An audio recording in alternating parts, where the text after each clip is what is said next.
is. And that for a lot of people was the appeal to crypto, was the lack of regulation, lack of government oversight.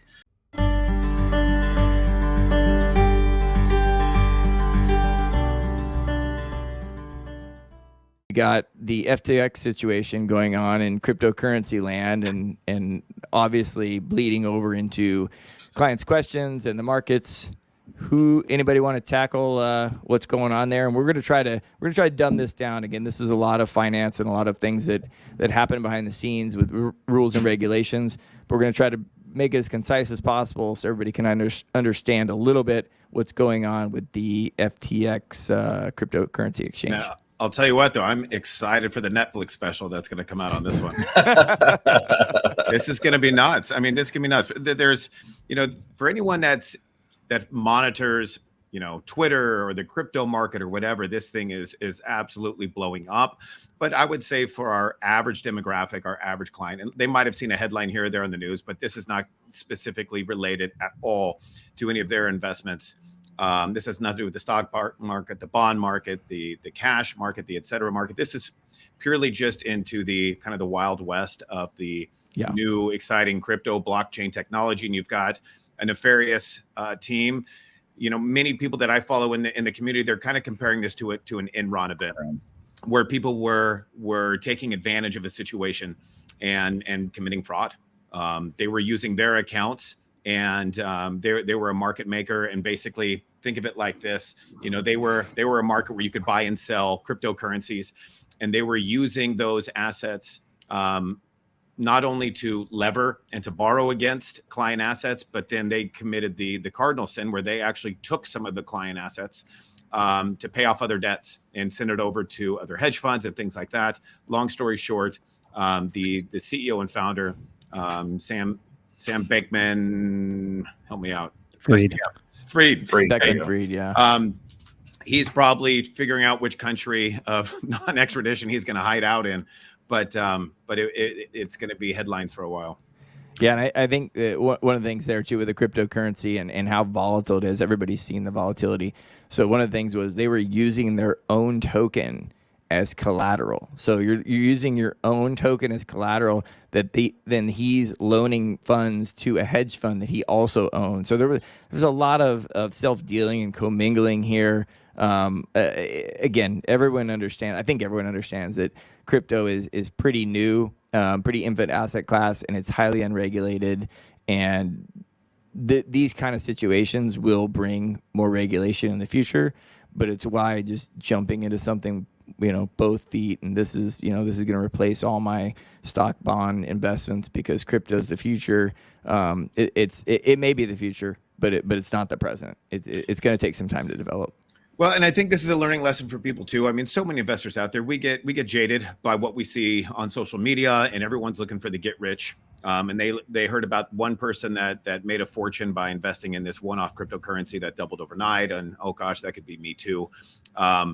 But these events, anytime you've got a new asset class forming, and we haven't seen this happen in our lives, but it's going to be a wild west until it gets figured out. And I could see one silver lining coming out of this would be a little bit of regulation.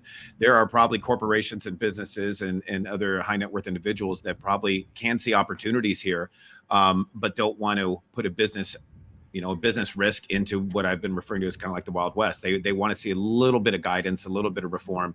And you have someone like this that pulled off kind of like a Madoff event where stole client assets. It will most likely create a little bit of regulation, and that may not be a bad thing.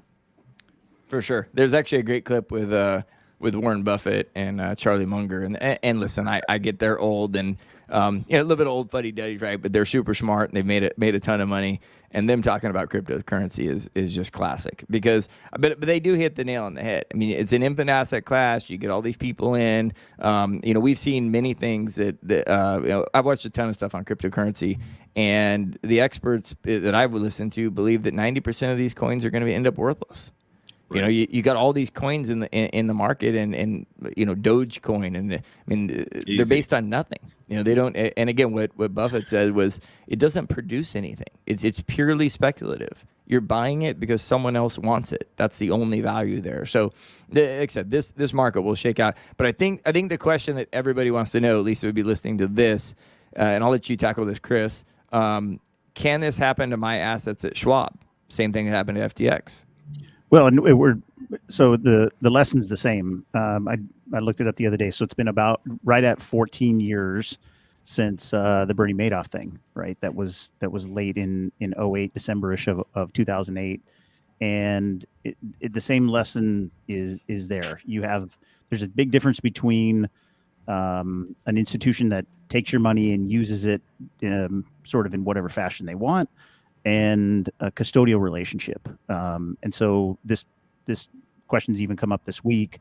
Is my money safe? And our practice is to use well-known large custodians, basically just to hold assets for our clients. So those are not on deposit at Strong Valley. Those are held at large custodians, whether it's Schwab or Fidelity or you name the big institution. And we did that on purpose when we started this firm, and everybody that's joined is on the same page. We want client assets to have market risk, right? There's market risk, but we don't want them. We don't want clients worrying about where the money's being held, and that's why we're most interested in using large institutions for custody only, and not for lending things out. So yeah, I remember it's a difference. I was just saying, I remember starting Strong Valley up and telling clients, you're not going to write checks to Chris and Adam. You're going to have a place like Schwab, Fidelity, that's going to hold your money, and that's going to keep it. Again, they're custodian. That's going to keep it safe. And if anything happens, they have deep pockets, and you can go after them. But again, the risk there is relatively, extremely low.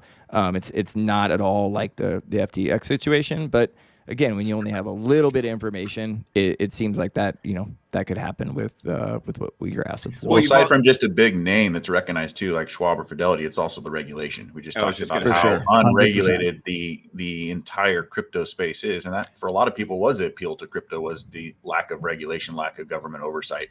But FTX was also headquartered in the Bahamas. It's a And little bit different for a reason. than comparing to Schwab. Schwab being absolutely regulated by Bahamas, Seychelles, Cayman Islands. Yeah.